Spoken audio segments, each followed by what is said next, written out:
Naturellement, l'idéal serait d'avoir 4 flashs et un grand studio. Mais je vais vous expliquer comment on peut réaliser des portraits, sauf les portraits en pied, dans un petit espace avec un fond blanc, 2 flashs de studio et quelques gélatines. La lumière d'ambiance doit être tamisée afin de ne pas créer d'interférence avec l'éclairage des flashs. Le fonctionnement d'un flash de studio est assez simple.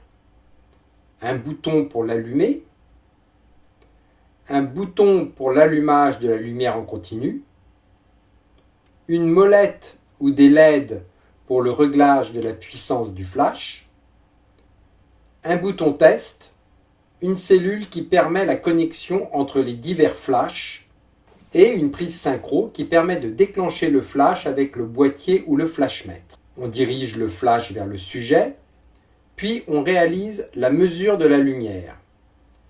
Pour cela, un flashmètre est préférable, mais on peut également vérifier l'éclairage sur l'écran de son boîtier. Il ne reste plus qu'à déclencher. Le flash étant plus près du sujet que du fond, celui-ci sera légèrement sous-exposé et donc gris. Et cela même en utilisant 2 flashs. Pour avoir un fond blanc, il faut qu'un éclairage soit dirigé directement vers le fond et un autre moins puissant vers le sujet. Comme on peut le voir, en n'utilisant qu'un seul flash pour le fond, celui-ci peut être légèrement en dégradé. 2 flashs, par contre, donnent un fond uniformément blanc. Pour que le fond blanc devienne noir, il suffit de diriger le flash uniquement sur le modèle et de façon latérale. Mais la lumière peut éclairer légèrement une partie du fond. Pour avoir un fond uniformément noir, il faut utiliser un cache. On peut également préférer que le fond soit un peu animé. Dans ce cas-là, on utilise son deuxième flash avec un cône et on le dirige vers le fond. Pour obtenir un fond de couleur, on place une gélatine sur le flash qui est dirigé vers le fond. Idem, le fond risque d'être légèrement en dégradé. 2 flashs dirigés vers le fond donneront une couleur uniforme.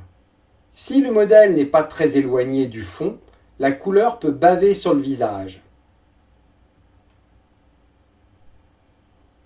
Naturellement, on peut modifier la couleur, plus ou moins sombre, en variant la puissance du flash.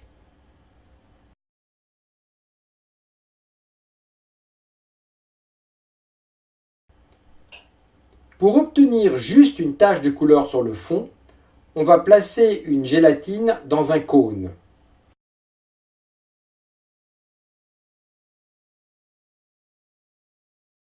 Selon l'inclinaison du cône, on pourra modifier la forme de la traînée lumineuse.